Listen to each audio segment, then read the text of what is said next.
Hey there, Todd McCann from Double Clutch Media here. I'm the host of the Trucker Dump podcast. I'm an author of 2 trucking ebooks, and I'm a 23-year trucker, so that ought to count for something. You can find everything I do at abouttruckdriving.com. So what are we here to do today? Well, we're here to review this job right here. This is the Garmin dēzl OTR1000. This is the 10-inch model right here. This retails for about 800 bucks. So it's pretty pricey, but I got some friends who say this Garmin bad boy is worth it. So we're going to do a test on it today. For the record, there is also 7-inch versions and 8-inch versions. The 7-inch is about 400 bucks. The 8-inch is about 600 bucks. So pretty much the same features. You just, have a smaller screen. So if you're blind, get the bigger screen. Anyway, so what's this thing all, claim to do? Is it, 800 bucks, that's a lot of money, right? Well, okay. This thing has, the GPS load to dock guidance. It's got truck and trailer services on it. It's got truck parking. It's got road warnings and DOT brake. It'll tell you when your DOT brakes are coming up. That's pretty cool. It's got a hands-free calling if you need that kind of thing. It's got a voice assistant on it. It even has access to live weather, traffic, and fuel prices if you have the Garmin Drive App associated with it. Even weirder, it even integrates with apps like TripAdvisor and Foursquare. Now, Foursquare is kind of a check-in, hey, look at me, I'm here kind of a thing, which is okay, it's kind of fun. But TripAdvisor, that's a whole different ballgame because, if you know where you're at, TripAdvisor can tell you all sorts of really cool things to do in the area. It's basically a tourist kind of an app where, you can say, hey, I'm in Denver, what's there to do? And that's how I discovered, when I took my nephew to go ride those, what do they call them, Segway things? Oh, those are bad. Do it if you ever can. Anyway, so again, the Garmin dēzl OTR1000. We're going to review this bad boy and see what happens. All right, let's see what's in the box.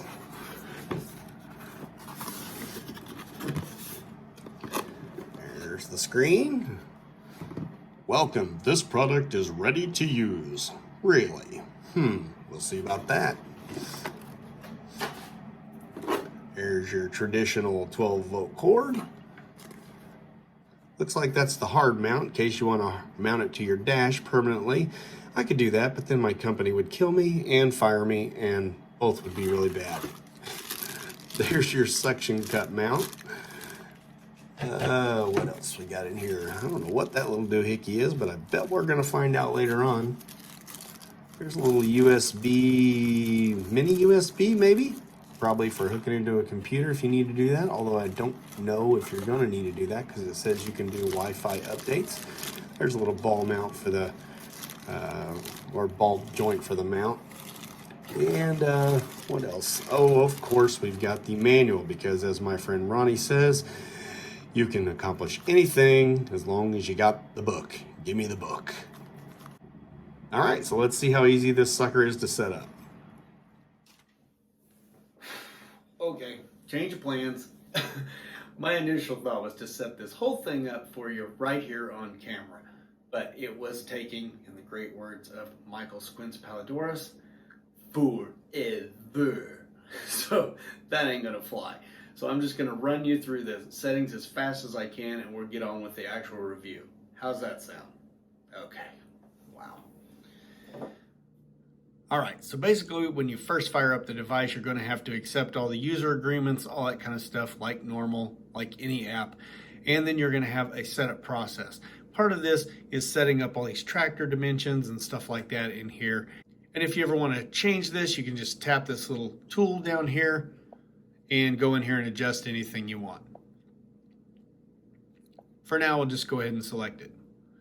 Okay, so basically the first thing you're going to want to do is go in here into the settings app. And you are going to want to update all the maps and all the software on this thing, and and as soon as you try to do that, it will send you to this wireless networks here so you can hook up to your device. Now, there is no cost for any upgrades, lifetime maps, which is great. A lot of GPSs don't do that. So that is a great feature of the Garmin dēzl OTR1000. and all the OTR models. So here you can see we're just going to go up. There's all kinds of navigation things, what you're going to see on screen, what kind of alerts you're going to get. You can get some traffic stuff and cameras. It'll show you red light cameras, all that kind of thing. Here's where you set up, your screen, how bright you want it to be, how long you want the screensaver to be, all that audio languages and stuff like that. All of this stuff is in here. If you ever need any information for Garmin, if you ever have a technical issue, anything like that, all of your legal information is in there and the type of device you have. Now, if there's any problem with any of that stuff, my recommendation is just call Garmin customer support. I talked to a woman named Carrie over there when I was having some issues with the Bluetooth. It was capturing my phone from me all the time, and it was really annoying. And I called, and she helped walk me through a lot of these things I was having issues with. Great customer service. I highly recommend it. So just use that if you have trouble setting up the device. Now, as you can see, this unit does have e-logs in it too. So you can use that if you're interested in that. Along with these apps in here, you can see the e-logs. You can see it even keeps track of your IFTA, so it keeps track of how many miles you drive in each state if you're an owner-operator, all that kind of stuff. Holy crap on a stick. I about screwed that up. Yes, I mentioned the e-logs there. Well, that only works with the separate device. Yeah, you have to get this little adapter that goes into the port on the underneath of your dash. And the good thing about that is it's a one-time fee. There is no monthly subscription like a lot of the e-log services out there. So that's really cool. Just that I really needed to point that out before we go any further. E-logs are part of the device, but you have to have that little adapter to make it work. Whew, saved myself. It's got traffic, weather, radar, lots of different things, and of course voice command, which is always helpful when you're tooling down the road. Now this weird little button right here is for screenshots. I've only got that up because I'm doing this review.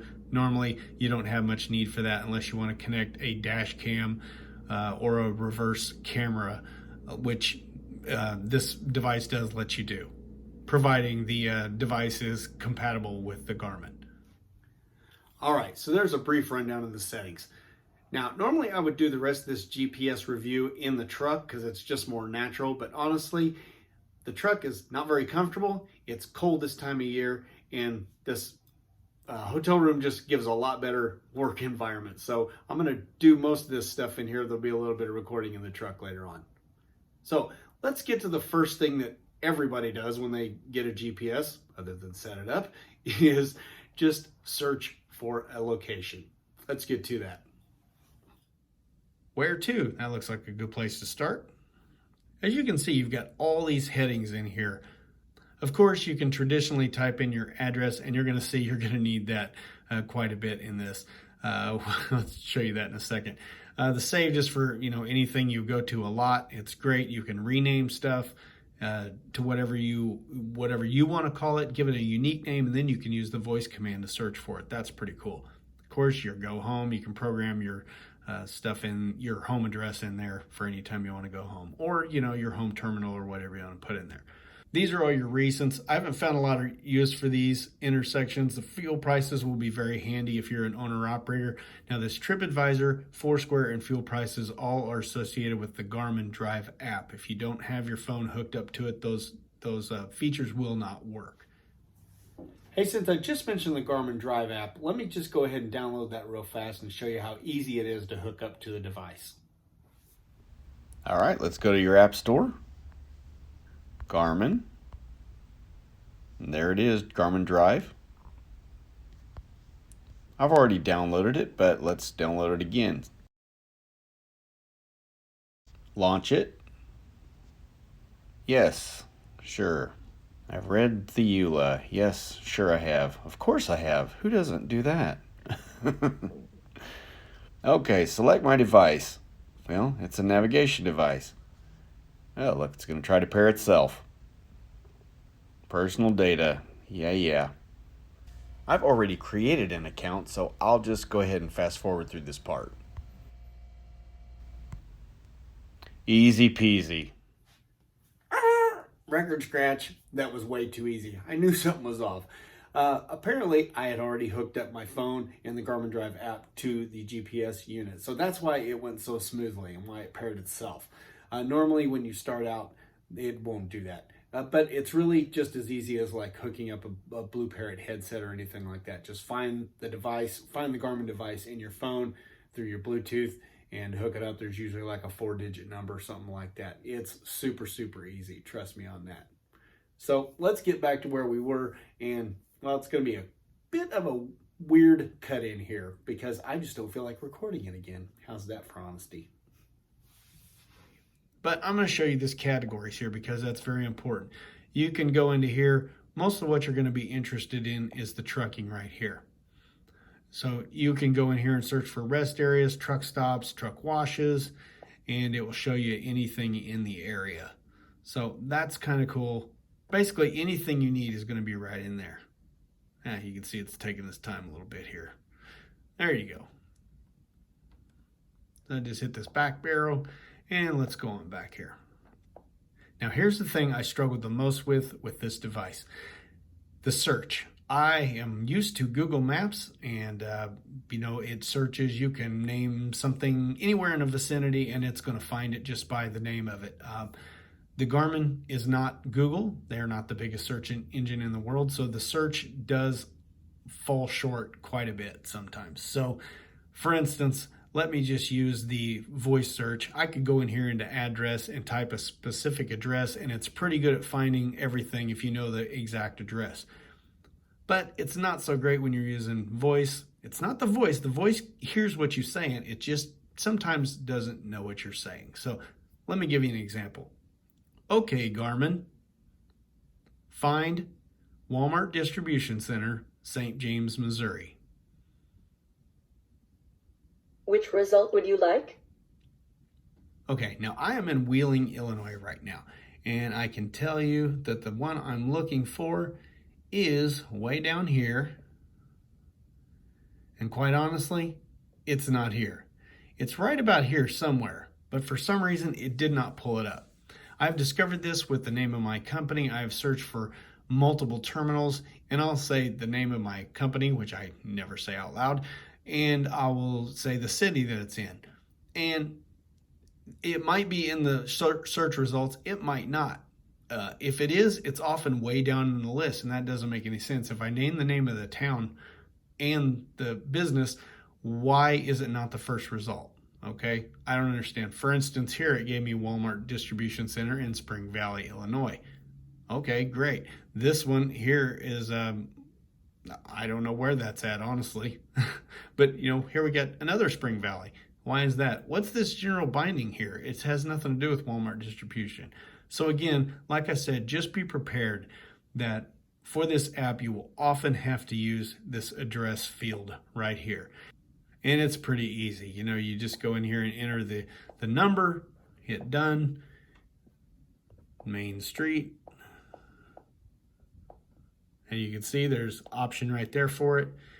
And then since there's, a whole bunch of 111 main streets, you can go in here and refine the search and just name your state there or your city if you know it. And it's very good at finding it once you put all that information in. So again, they are not Google. We shouldn't expect them to be Google, but that's kind of the way the standards are right now. So anyway, that is one of the biggest shortcomings, honestly, is I'm just not used to them not being Google and not being able to find anything I want just by speaking to it. Now let's try this again. Okay, Garmin, Walmart Distribution Center, Spring Valley, Illinois. Which result near Spring Valley, Illinois, would you like? That one right there.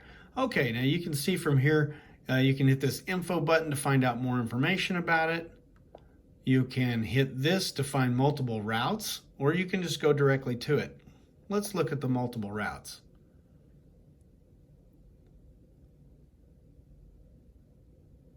There we go. As you can see, you can go back and forth, and whichever one says go, that's the one you're going to choose. Let's take the shortest route here. Please drive to highlighted route. All right, let me give you a quick rundown on the screen here. As you can see, this button here is for popular truck paths. And anything that's highlighted is traveled by trucks a lot. Turn that off if you want. There's a feature on here called My Trends, and I'm guessing that is what it's doing, is tracking all of our information, and so it knows where trucks are going a lot. So that'll help you, if you have that turned on, you'll think, can I go down this road? I'm not familiar with it. Well, if you can see a bunch of trucks have been traveling down it, you figure it's probably pretty safe. All right, we're going to get to all this stuff down here in a little bit. But first, let me show you this. Okay, over here is your sidebar. I don't know what they call it officially, but you can set this up in lots of different ways, and you can adjust all kinds of things. I've got it set up for current stuff here. I can change this time to something else if I want. Say I don't want the sunset, or I don't want the elevation. I can just tap that and I can go in here and choose another option, all kinds of different things to choose from in here. So this is highly, highly customizable. Right here we have the up next. These are also very customizable. I can go in here and say I don't want this. I have this set up for TripAdvisor right now. What if I don't want that? Well, I can just go in here and, you can see if I tap it, it shows all of the different things we can do around here. Hey, I can go skating, or I can go bananas, whatever that is. I can go to Legoland. Or if I want to change that and I don't want to do that anymore, you can see those four things right here that we just showed. The top one was truck stops, truck parking, truck rest areas, and then attractions. And if I want to change that, I can do that just by simply clicking right there. And, I can choose any of these ones that are green. So say I want to see restaurants. Just save that, and you can see it's changed to restaurants. So again, highly customizable. This one down here is your up next. Basically, it usually shows you what you're doing next right here, and then here are the following directions on down. And here you've got all kinds of options. It's kind of a catch-all. As we talked about earlier, you can see there's the Garmin e-logs in here. You can tap on weather. You can get the next city up ahead. You can do lots of stuff with this. And again, if this weather, or if your phone is connected to the device in the Garmin Drive app, you can see it's like you can get radar on here too. It's pretty cool. Nothing really going on right now, so nothing to show clouds wise, but I've used it before and it works pretty well. And of course you can get live traffic and what else? Fuel prices, I believe, through that app. So again, as I was saying, all of this stuff is highly customizable. You can go in here to arrival and you can change that. If you're not interested in that, you can change distance, all that kind of stuff. And say you get off in here and you just want a quick way back, you can just use the voice command. Okay, Garmin, show me map. And it'll take you back to the map. And that's really handy when you're like deep in the menus somewhere. Speaking of voice commands, I just found something really cool that the Garmin Drive app will do. And you can use this with your voice or with typing. Check this out. Where to? What's that? Oh, let's see if we can start a route somewhere. Let's use dictation to make it easier. Joplin Airport. There it is, all highlighted and ready to go. Please drive to highlighted route. Heck yeah, how cool was that? Like I said earlier, I don't typically drive down the road recording, but I can reach up and tap a screenshot button. Boop. And that's what I did. And we're just going to use the screenshots, and I'm going to describe what you're looking at so you can see what it actually looks like when you're going down the road. Let's get to it. Okay, we've already discussed a lot of what you're seeing on screen here, but let's discuss a couple things that you haven't really seen. You see that orange bar up there? That is warnings that pop up every now and then. For instance, this one, obviously, is sharp curve. There are also alerts for lateral winds, steep descents, and lots of other ones like narrow roads, risk of grounding, school zones, all kinds of stuff. And if you're using the built-in timing feature, it'll even show you when your brakes are coming up, and it'll show you when you're getting close to maxing out on your 70 hours for the week, or your 60, whatever you're on. And if that bar turns to red, well, you better slow down quick, because that means there are red light cameras up ahead, or it could be a speed camera. Smile pretty for the camera.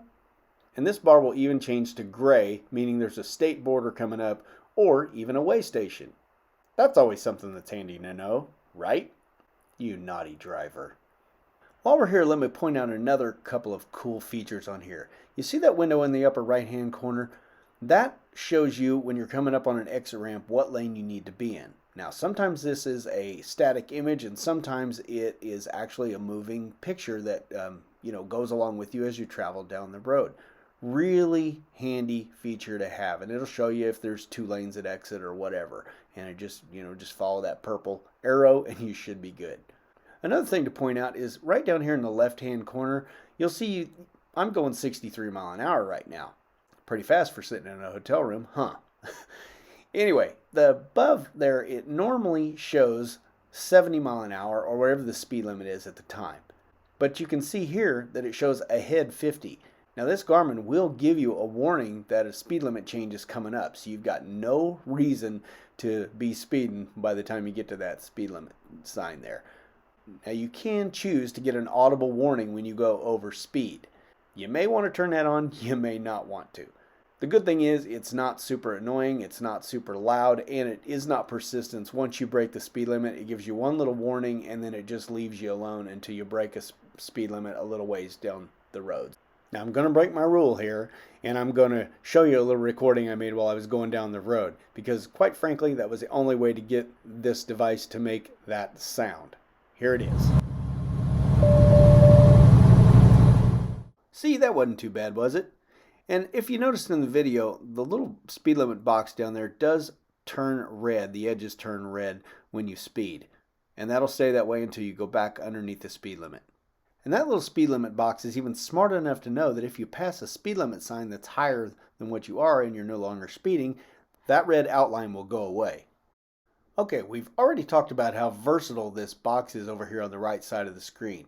As you can see, I've started a new route here, and it gives me all kinds of information, kind of a general guideline of what's going on, including I got a couple of uphill and downhill descents. It even shows that I have one stop along route before I get to my final destination. Now, the main reason I'm showing you this very important screenshot is because there is a Love's in Belleville, Ohio at exit 165, and it has a Taco John's in it. Here's just a quick screenshot to show you what the weather looks like over here. In this case, it's the radar. You know, one of the most important reasons for a trucker to have a truck GPS in the first place is to avoid restricted routes, right? Well, I wanted to see how that worked. Let's show you. All right, taking this little video here just to show you kind of how big the screen is there in the dash, and also to show you the restricted routes, the way it works. I don't know if you can see it up ahead. There is a restricted road up ahead, and also to the left over there. There is no indication on the screen that there are restricted roads, but it is routing me around to the correct roads, so that's cool. I don't really know why they don't show you which roads are restricted, but I guess it really doesn't matter as long as it's sending you on the correct route. Hey, here's something kind of cool I just discovered. See this break in 1 hour? That pops up. This thing has a timer on it. Just kind of keep track of your 8 hours and kind of gives you, when your break's coming up. Also, if it has the Garmin E-Log app to go along with this, it will give you more precise information, and really cool. It works with that. But when this came up to warn me I got a break in 1 hour, this was not here. This was actually over on this screen, but this one popped up as soon as this came up saying you got a break in 1 hour. Here's your truck stops, here's your truck parking, truck rest areas, and that I thought that was kind of cool. Now, the only reason this is showing X'd out here is because I'm almost to my location and there are no truck stops, truck parking, or anything else between where I'm going. But this gives you stuff on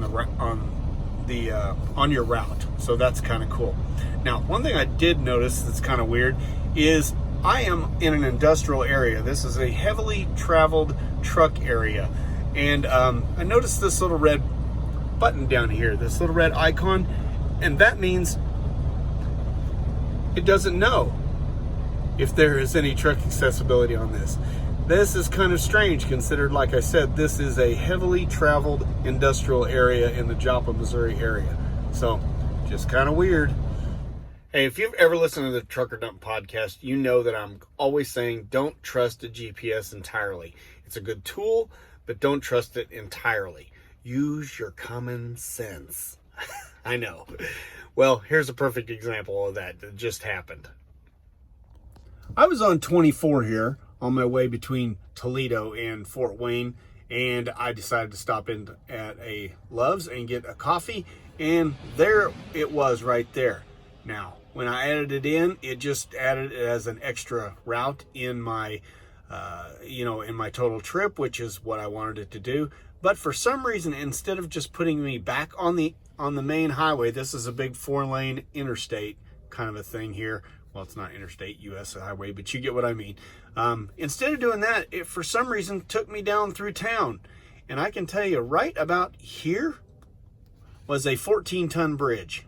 And the GPS did not warn me about it, probably because this road is not traveled very much. But again, I don't know why it would take me this way when all I had to do was hop back on the highway here. Now, normally I would do that because that is what common sense tells you to do, but a lot of people do not follow their common sense. In this particular case, I only did this for the sake of this review to see what would happen. And, well, it didn't turn out well because I had to cross that bridge. Thankfully, it was really short, so it didn't matter, and nobody caught me, so it really didn't matter. So again, just an example of why you should never blindly trust any GPS, no matter how good it is. You know, we truckers often find ourselves going to the same place over and over and over again. Whether you're local, over the road, LTL, doesn't matter. You just find yourself going back to the same places. Maybe it's a favorite restaurant, maybe it's a shipper you go to a lot, whatever. That's why it's really cool. In the Garmin, you can save a name, a specific name, something you will remember every time in the device. That way you can use the voice commands. Let me give you an example. Okay, Garmin, find Starbucks in Joplin, Missouri.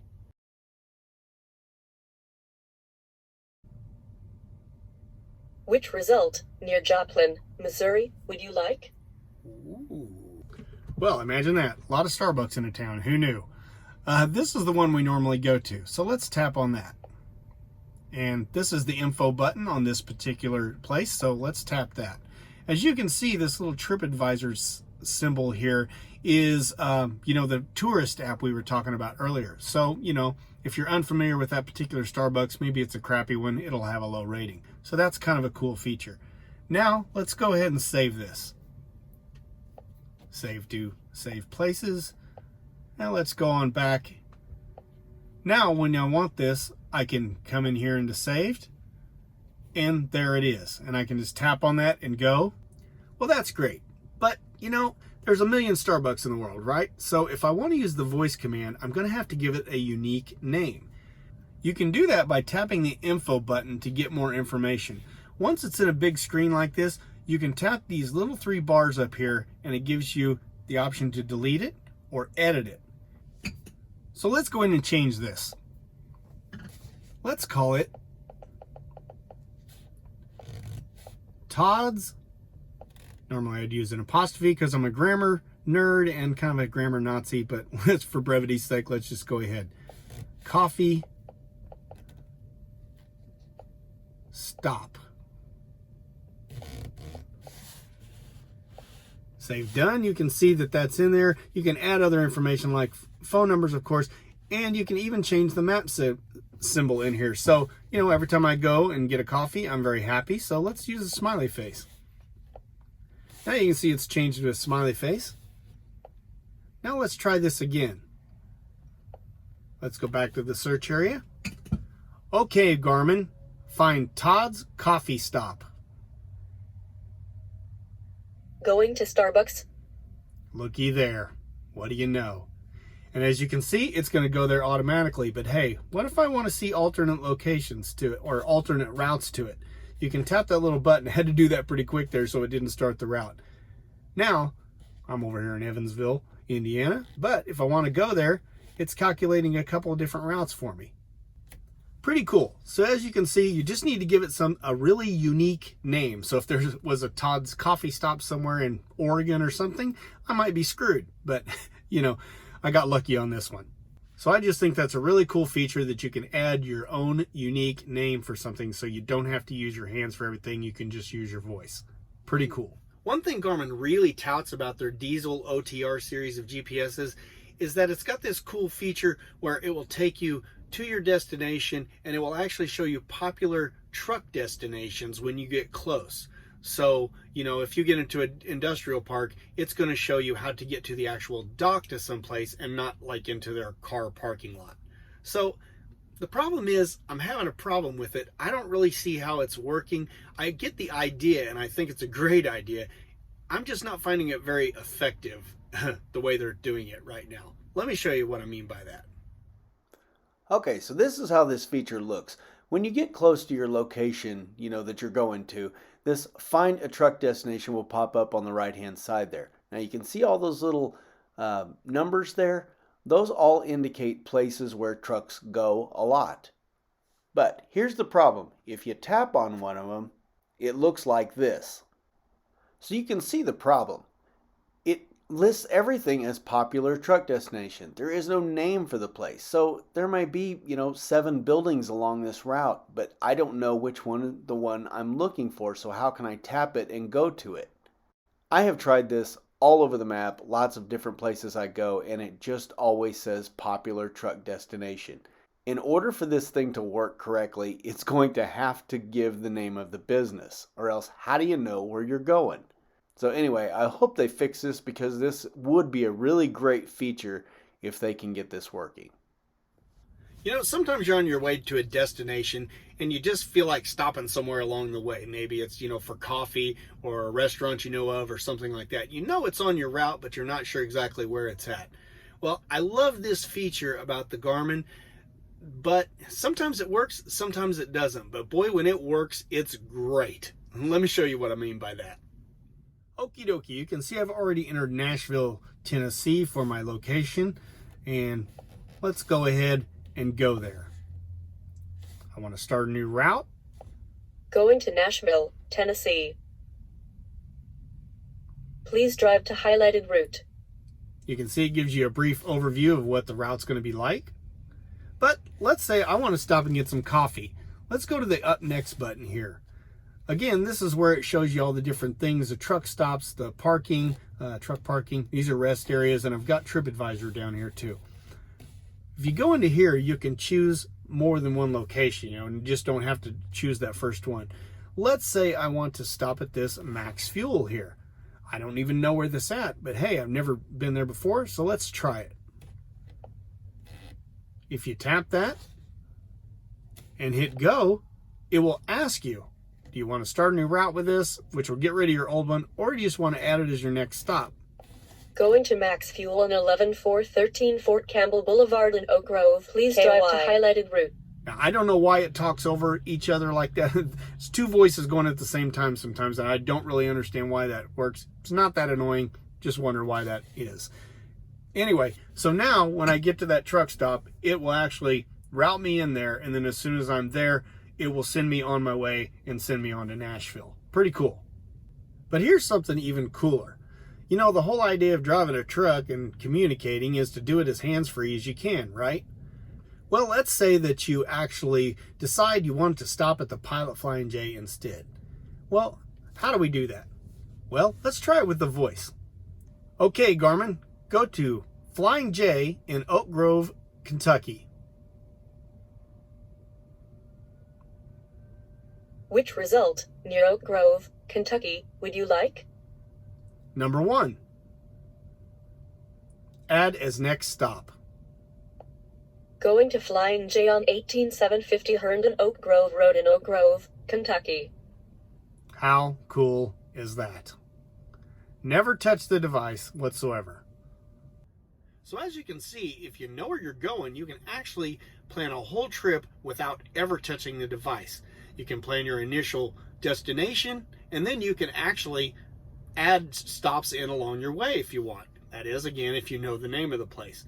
I just think this is a really cool feature because the less we have to touch our devices, the better. So Garmin, thumbs up. Now, I do feel like there's something I need to warn you about. The voice control on these Garmin devices is very, very, very sensitive. I'll go down the road often, be talking on the phone, not say anything close to the keywords, and it will just start listening. So if I'm talking about my wife's meatloaf, it's going to start searching for wife's meatloaf and trying to find that on a map, which obviously it's not there. At least I don't think my wife's meatloaf is on a map. But anyway, it does listen. It's kind of annoying because you can see it down there listening, that little green bars along the bottom, and it's listening. But most of the time it just goes away on its own. But I have noticed that if you say the word cancel while it's still listening, it will usually go away and go back to the map. So that's cool. At least they've got a way for you to exit out of that screen. Again, this is not a huge deal. It's just a little annoying, and I wish it wasn't quite so sensitive.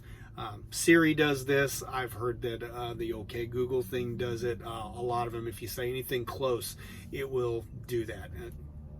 Sad, but true. That's the way it is. But anyway, I just thought you ought to know because, you know, as they say, knowing's half the battle. I'm so cheesy. You know, one thing I figured out really fast using these GPSs is that often they don't give you the exact route you're looking for. Now, we as truckers know that there's often shortcuts that we want to take, but I think it's safe to say that a GPS is probably, especially a truck GPS, is probably not going to give you, you know, it's not going to take a lot of chances. You know, it's not going to send you on some back road it's really not familiar with. It's going to stick to the big roads. But that's why it's so important that the Garmin enables you to actually go in and edit your route before you take it. So let me show you how to do that. Okay, you can see I've already entered Sykeston into the search box up there. Let's go ahead and tap this to get a couple different routes to take.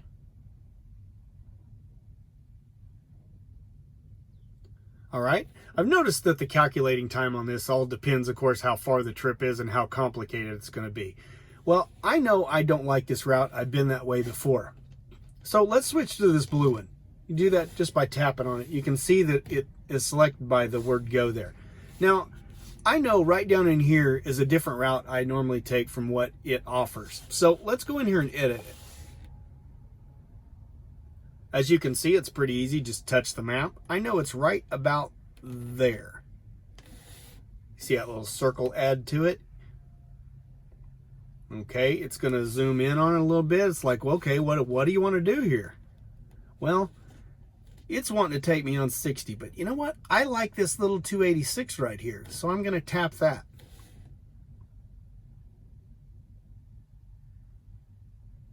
It calculates. I don't like that. See, that's still taking me out of route. I want to take this little route.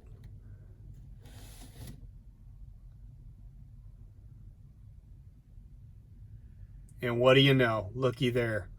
Now, if I tap go, you can actually see that it's what it's going to save me. It's going to save me 6 minutes. Please drive to highlighted route.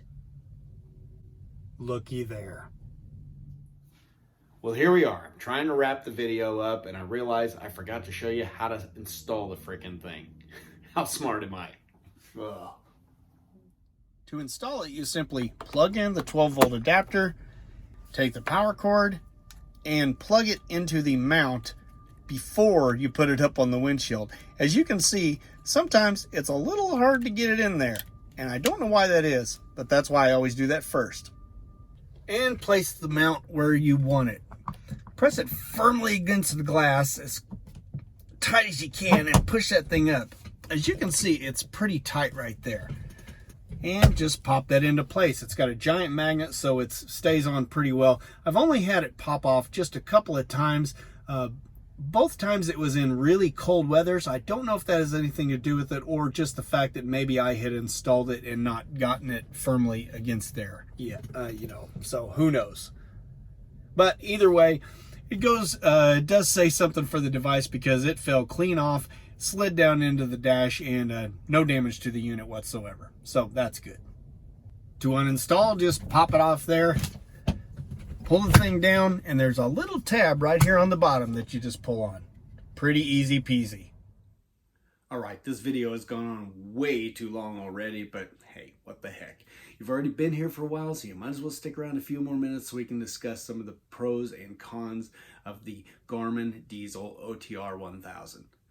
First up, we've got the hardware and the software. I gotta tell you, this is pretty snappy. I was surprised. A lot of times you get these Android devices and they're not very snappy, but I mean, you tap it, it just responds right away. You go into your settings here and you can scroll, and it's just super snappy.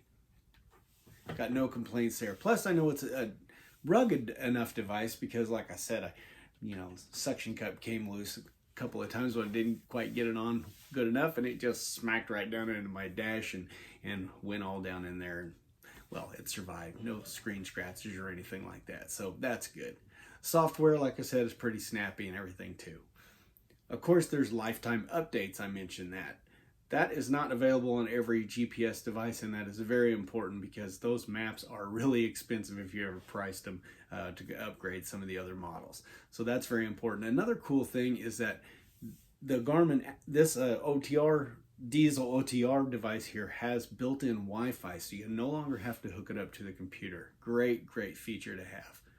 It's got the free traffic and weather, and I believe you can get fuel prices on there too. Now this has to be, you have to tie it to the Garmin Drive app on your phone, but it's no big deal. It's fine. It doesn't, the only thing that does sometimes is that Garmin device, if you don't get it set up quite right with the Garmin Drive app, is it will steal your phone calls. But as we discussed, if you can't figure out how to turn that off, just call customer service. They'll get you fixed right up. Another pro is the solid navigation, well, for the most part, and it's got really helpful alerts. I love having all these things that, pop up, little orange bar that says, hey, there's a curve coming up, or the little speed limit signs that are saying, hey, your speed's gonna go from 65 to 50 all of a sudden. That's nice to know. Really good stuff there. And like I said, for the most part, the navigation is solid. I've had some issues, but we'll talk about that in a minute. Another thing I love about the dēzl device, it is so customizable. Everything on the screen, pretty much, you can change things. If you don't want to see your arrival time, you can change it to something else. If you don't want to see the current time, change it to something else. You can see what's up next. You can change that to truck stops, to truck lodging, to whatever you want to change it. Totally customizable. I just love the fact that it does that, and also that you can incorporate it with e-logs and things like that, and a dash cam. That's really cool. It's nice to have that extra ability. I loved the editable routing in this thing. It was so handy just to touch the device on the area, on the part of the map that you want to change, and it just zooms in on it and you can change it that way. It was awesome. I love that feature. Next, it's got voice control. Could be bad, could be good. In general, I think it's a good thing to be able to speak to your device, and you can tell it to go volume up, volume down. You can tell it to go back to your map. There's lots of different things you can do. You can do search with it, but as we're going to discuss in a minute, sometimes that doesn't work out very well. But it is nice that this device has it.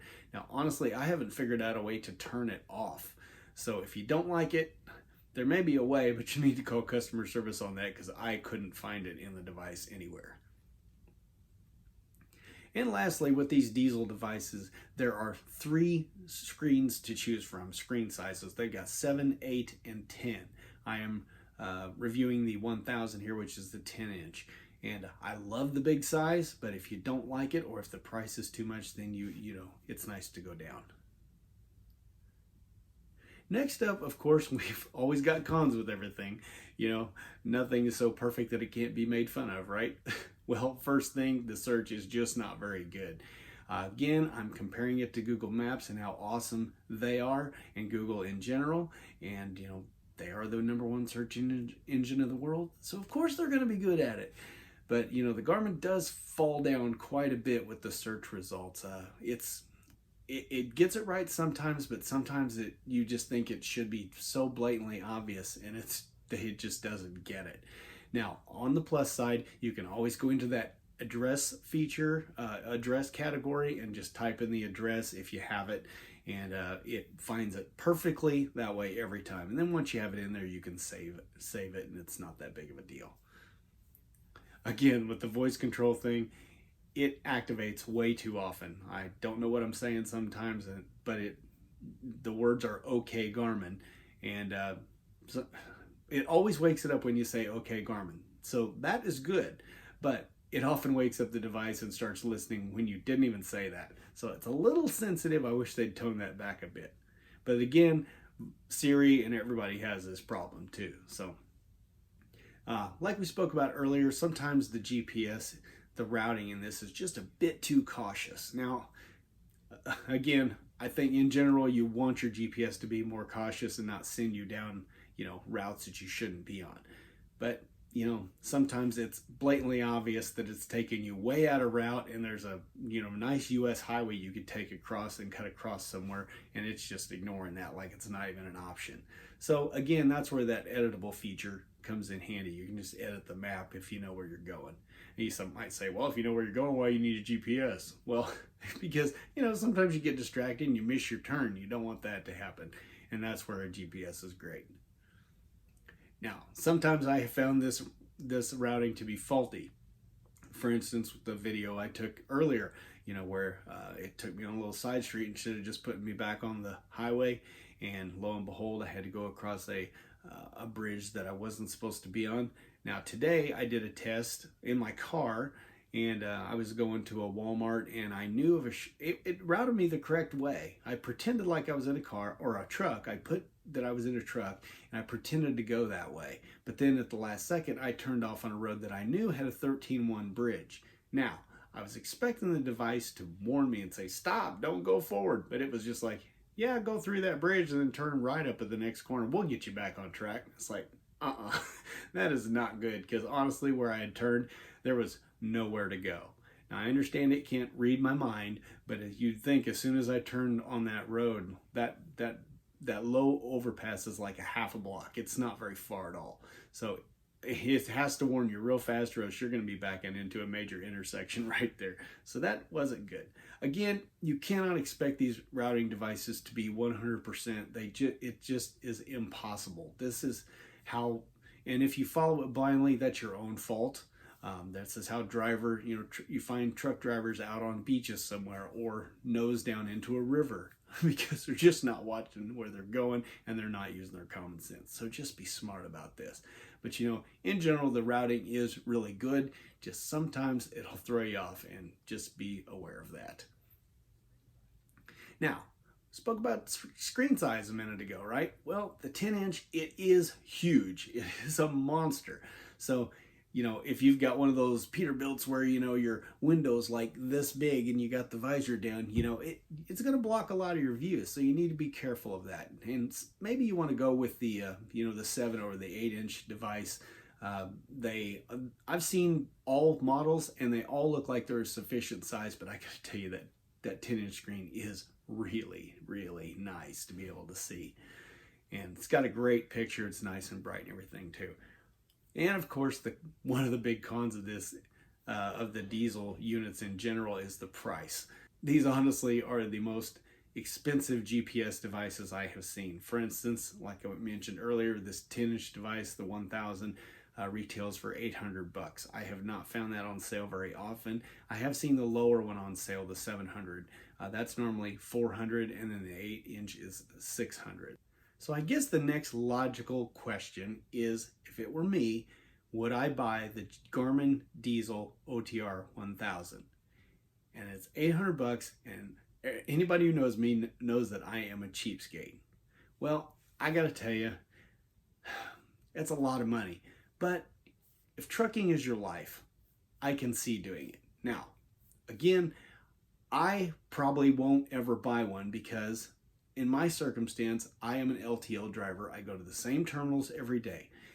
If you are a dedicated driver that goes to the same place every day, you probably don't have a use for something like this. But if you are over the road and you are always traveling, to different and new places, I could see where this would be really, really nice to have. And I got to say though, I'm going to send this unit back, and I'm going to miss being able to just glance up at the screen and see when I'm going to show up, or, you know, just ask it outright, you know, hey, when am I going to arrive?